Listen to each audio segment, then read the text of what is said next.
Rod and his family moved from South Bend, Indiana to Ohio in 1974. And that was the year Rod was going to be starting his senior year in high school. And he was a little late in getting registered at the local school, so when they assigned him a locker, it was down with the lower classmen. And that's where I met Rod. Our lockers were side by side. And I remember Rod coming in as this new guy. He was very good looking, he was athletic.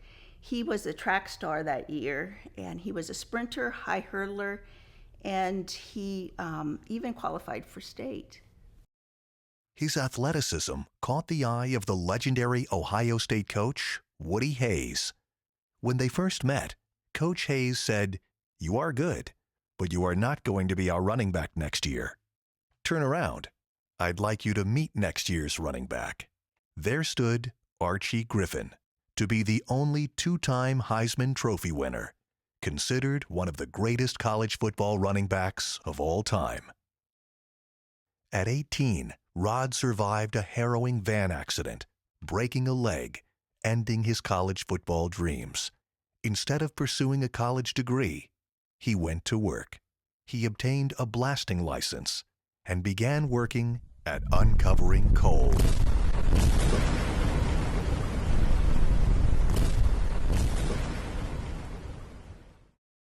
We came down to Florida, and Rod met up with Paul Hostetler. And Rod had known Paul from his Ohio days. But Paul had approached Rod about starting up a vinyl window company. And at that time, Rod and I were both very young, and Rod did not have a lot of window experience. But it was an opportunity that neither one of us wanted to pass up, and Rod did say yes. We rented a U-Haul, and we were off to Florida. Soon after that, the first window was drawn up on a napkin, and then a little bit later, the first window was made on James Street down in Venice. And I remember that evening, we celebrated that first window with a big bucket of Kentucky Fried Chicken. I can remember stories where literally Rod and Elaine actually worked at the company and did not take a paycheck. Rod mentioned how Elaine used to work in hotels and actually cleaning rooms and stuff for homes, and when they first got started, and Rod couldn't take a paycheck because it was just a handful of folks that were starting PGT. And actually one of the three people that started ended up dropping out just because he couldn't keep going from a financial standpoint. But Rod stuck it out. He hung in there. And they came out with a porch enclosure product called Easy Breeze. And Easy Breeze was a unique product because in Florida, people don't have basements. They have basically garages, and they like to enclose those garages for storage, but yet still have some ventilation, or enclose a back patio area, lanai area. And so Rod and Paul, back in the day, they would install this Vinyltech product, Easy Breeze, in the back of a lanai or an area of the patio. Well, that patio would have windows that was on the house. And ultimately, those windows were being ordered from another third party. And they were so close to the customers. It was really, very so driven by customer intimacy and delivering on time, in full, complete, that inevitably those windows would be back ordered. And they didn't control that. They only controlled the porch enclosure piece of the business. So Paul and Rod decided they would make their own window, make their own aluminum window. So that's how really PGT, which, Vinyltech back in the day, got into the window business. The westerly track pointed it toward the Bahamas. Let's face it, Florida's Hurricane Alley. And in 2004, we actually had 4 named storms that hit the state of Florida. Named storms meaning over a Category 3. And before then you had storms. You had the storm that decimated Homestead in Miami, Hurricane Andrew in 1992. So after the 1992 storm, there was a big push to make a home that could withstand a hurricane, the impact of a hurricane, even a Category 5 hurricane. And PGT, along with a couple other window and door companies, stepped up to the plate to try to do just that. And it took well over a year, almost 2 years, for that code to come into being. It was really an effort by both state and local officials, as well as PGT at the time, to come up with that window that could withstand the impact of a 2x4. The other 2 window companies eventually dropped out. That's how long the process was, but PGT didn't. Paul and Rod, they stuck the course, and they came up with really the first residential impact window as a result. When the windows were first being developed, we didn't have wind testing capability. The state didn't have all these, abilities to detect the impact of the product or the wind loads of the product. So, literally, Rod and team would strap that window up in the back of a pickup truck and drive down the road at 50, 60, 70 miles an hour to see if that window could withstand the wind speed, the wind load. And then they came up with a cannon. A 2x4 was shot out of a cannon and at a certain speed, and that speed's to simulate the impact of a roof tile or a debris coming out that window during a hurricane. And so they came up with one of the first cannons in the state of Florida as well.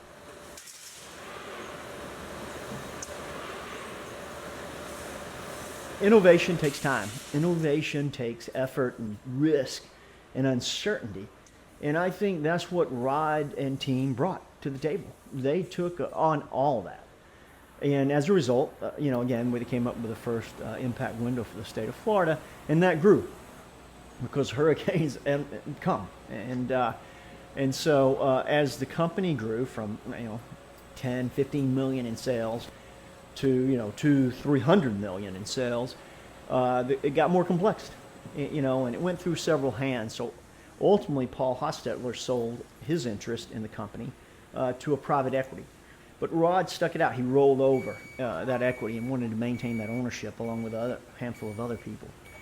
And so the company really in 2003, 4, that's when it was Hurricane Alley here in the state of Florida, and sales really spiked and started growing.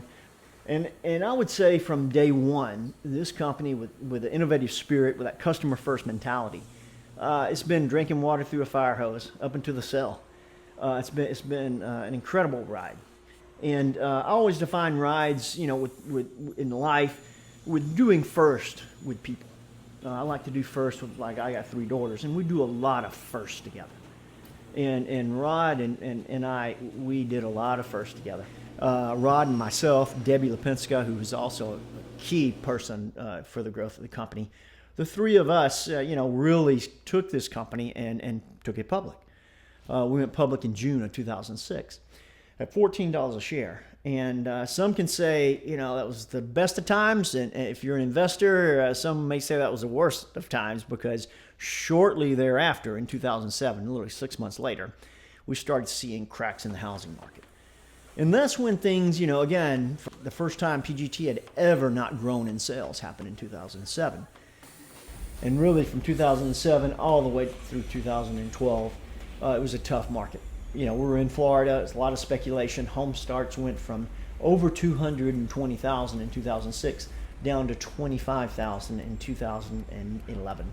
So it's like, imagine going down the road, going down the interstate. Rod used to tell this story. You're going down the interstate 90 miles an hour, and all of a sudden you're going 10. The market basically went away. And so, we went through a downturn, and that was some tough times. Rod stepped up, with leadership, obviously, in those critical moments of the company. He and I really had to restructure the company, and that's how I ended up running all of operations, and Rod basically took sales and marketing. And, we went from 3,000 people down to about 900 at the end, in the trough. And, it was tough times, but we made it through.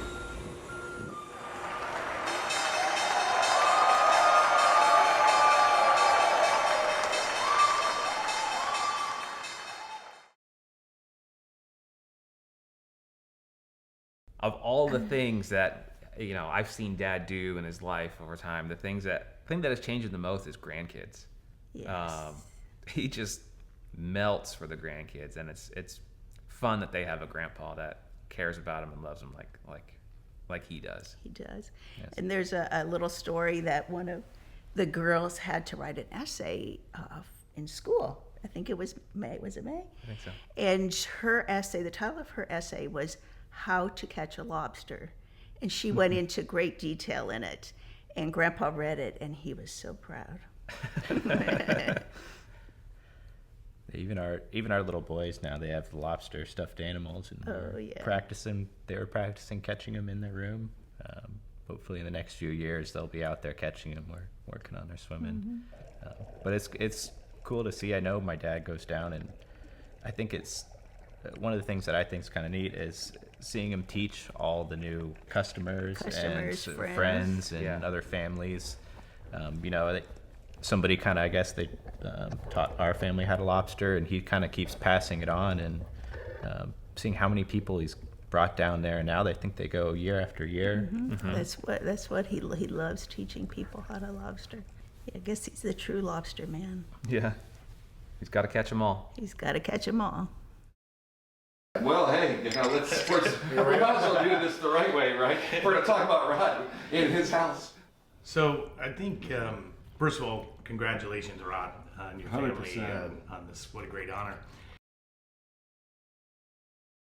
But so about 10 years ago, I think Patrick and I were talking about it today. We got the call from Rod to go lobster diving in the Keys, and my first reaction is yes, 100%.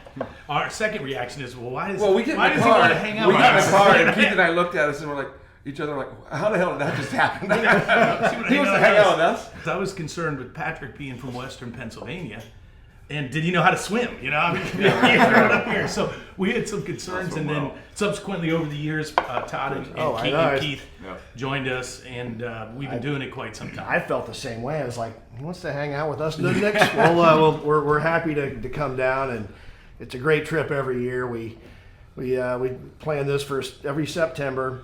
We show up out at Rod's. Yeah. We roll in. He makes a great dark and stormy. Yeah. Yes. We get out on the boat, and we let Rod catch all the lobster.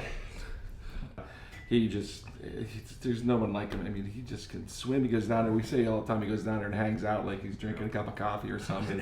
And we go down there, we come back up, we're ready to die. Well, let's do a toast for our buddy, and congratulations again. To you, Rod, Father. He did tell me that he would get me back. I wouldn't know when or how, but he would get me back. And a few years later, he did, with another prank that I was not expecting. I was coming back from family vacation, and much to my surprise, as I was walking up the stairs, there were signs on the wall pointing to a new direction that my office had moved, and the signs pointed to the bathroom, which I thought was very strange. So I went into the bathroom, the woman's bathroom, and lo and behold, there was a desk and a telephone, which obviously wasn't hooked up, and it said Debbie's new office. I knew right away that the person behind that prank was Rod, because he had played other practical jokes on other people. I knew that he was the mastermind behind it, and several other pranks followed, but that one was definitely one that caught me off guard. Rod is very competitive, always has been, and so he does not like to lose. So that's the reason why I also knew it was time for me to hang up the practical joking.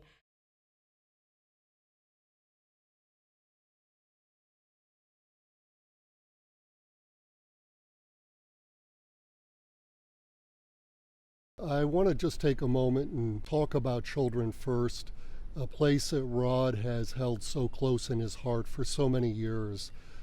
In a nutshell, we are the organization in Sarasota County that works with the most vulnerable children and families, really young children, beginning with expectant moms and working with kids till age 5.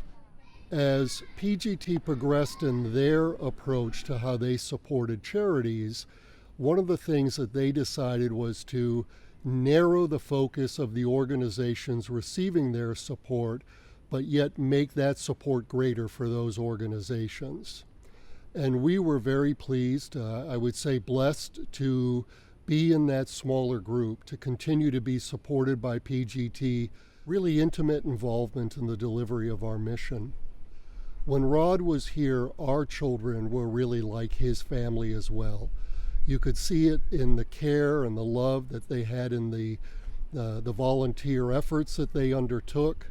You could also really see it in the way that not only Rod interacted with the children, but the way the children responded to Rod, were drawn to Rod.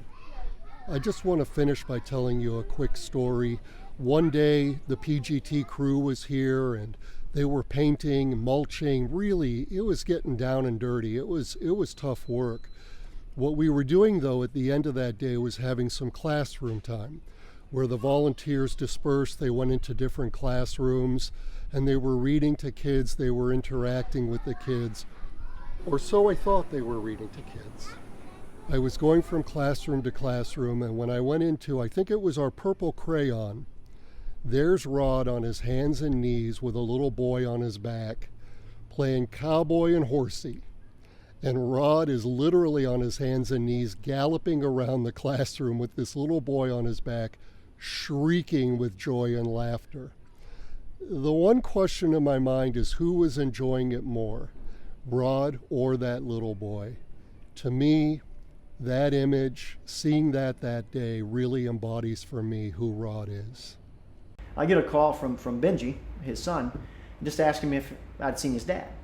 And I said, no, I'm up here in Ocala. I came up from the Keys for a couple of days to work, but Chandler and McKenna's still down there. I'll give them a call and see, even have them go over and knock on his door.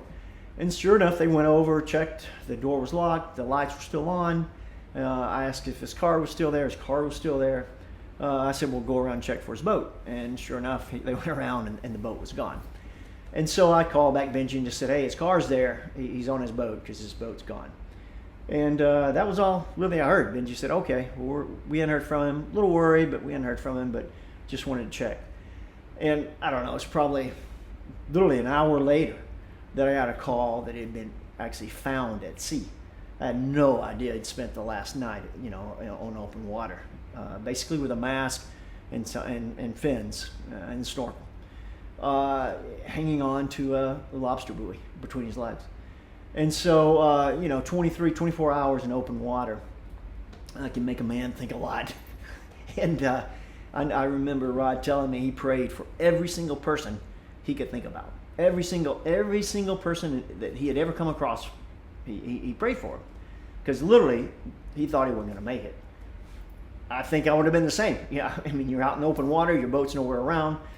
He did try to catch the boat, but it was just the current was taking the boat, and he couldn't swim against the current with the wind. A lobster boat actually found him that next morning. And by the way, it was a brand new yellowfin.